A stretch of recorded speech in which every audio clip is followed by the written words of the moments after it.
Yeah. This is worth 5 points. That's fine. Who is this a must-win for? You, and everybody knows it.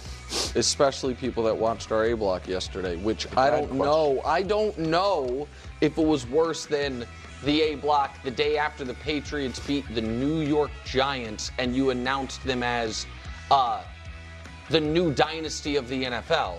Oh, but it was, you have somehow turned what should be a house money can't lose situation into covered in shame and embarrassment situation, because you've decided this is the one team and the one quarterback in NFL history that is simply immune to some first playoff game jitters, that is simply immune to playing. I think what you said is, I don't think Josh McDaniels will allow Drake May to play poorly. Yeah. As if other offensive coordinators like, you know what, this is the week, I'm just going to let Tom Brady, who had plenty of bad playoff games, play poorly. Some under Josh McDaniels. Strategically, KW, I don't know why you did it, but you've done it. It's a must-win for you and you alone. That was a nice preliminary take, because I'm going to take Nick's take and raise it one. It is not only a must-win for Kevin Wiles, it is a must-win for First Things First. The show. Because all of our other top teams, the Ravens, out.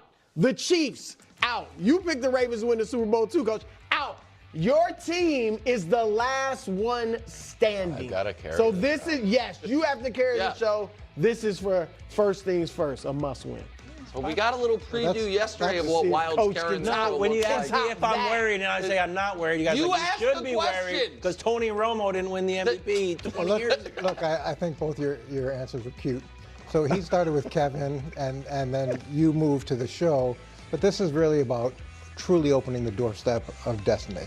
And here's what I mean. We had the terrible years at the end of the Belichick era. And then you had the terrible year when the transition. And now this year has been incredible. You've got the 10-game turnaround, all the things that go into it, and now we have a chance to win a playoff game. When's the last time they won a playoff game without anybody named Bill Belichick? 1998. And Bill Belichick is on the Let's Go podcast. I think that's Tom Brady's podcast, giving game plans on how the Patriots can win. So if you're really going to transition out of the past and truly become a new dynasty, this win is a must-win. All right, it seems I might be the sole voice dedicating time to the Chargers here, as I suppose widespread interest is lacking. Let's be candid. We're all familiar with the prevailing discourse surrounding Justin Herbert and the San Diego Los Angeles Chargers.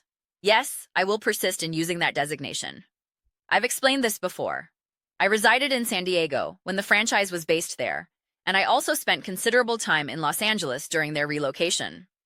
For me, they will always be the San Diego Los Angeles Chargers, because I witnessed both eras firsthand. No apologies.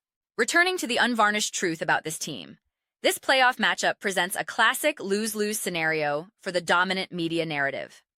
Firstly, we know the established talking points on Herbert and the Chargers.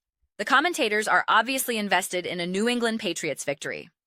However, if Drake May performs exceptionally and the Patriots win, that creates a problem for a narrative heavily banking on the idea that May and the Patriots aren't truly formidable. A Patriots win introduces a new, credible threat in the AFC, specifically for the Kansas City Chiefs. More competition for Patrick Mahomes is an unsettling prospect for that storyline. Simultaneously, we've endured endless cycles of criticism.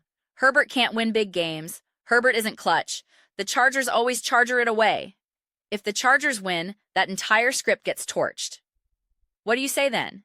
You can no longer claim he can't win a playoff game or rise to the occasion.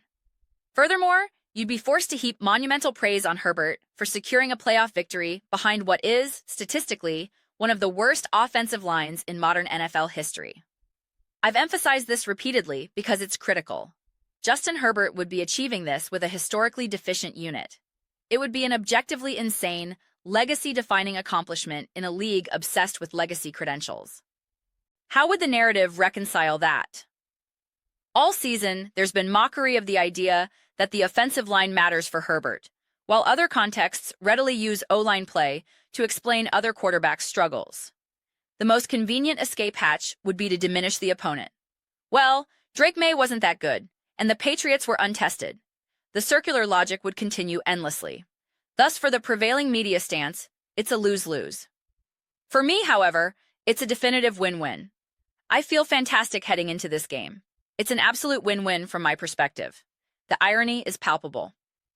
On air, it's been framed as a must-win for this show that the Chargers lose, because the collective belief in Herbert and the Chargers is non-existent among the main voices.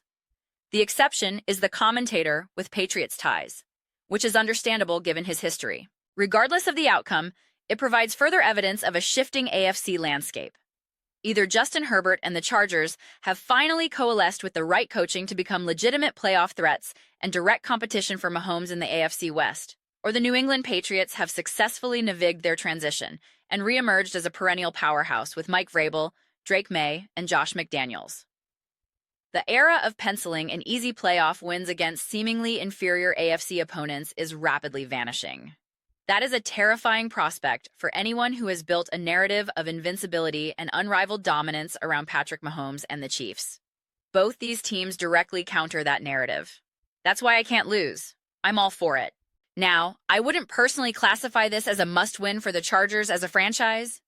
However, I would lean toward labeling it a must-win for Justin Herbert's legacy in a specific sense.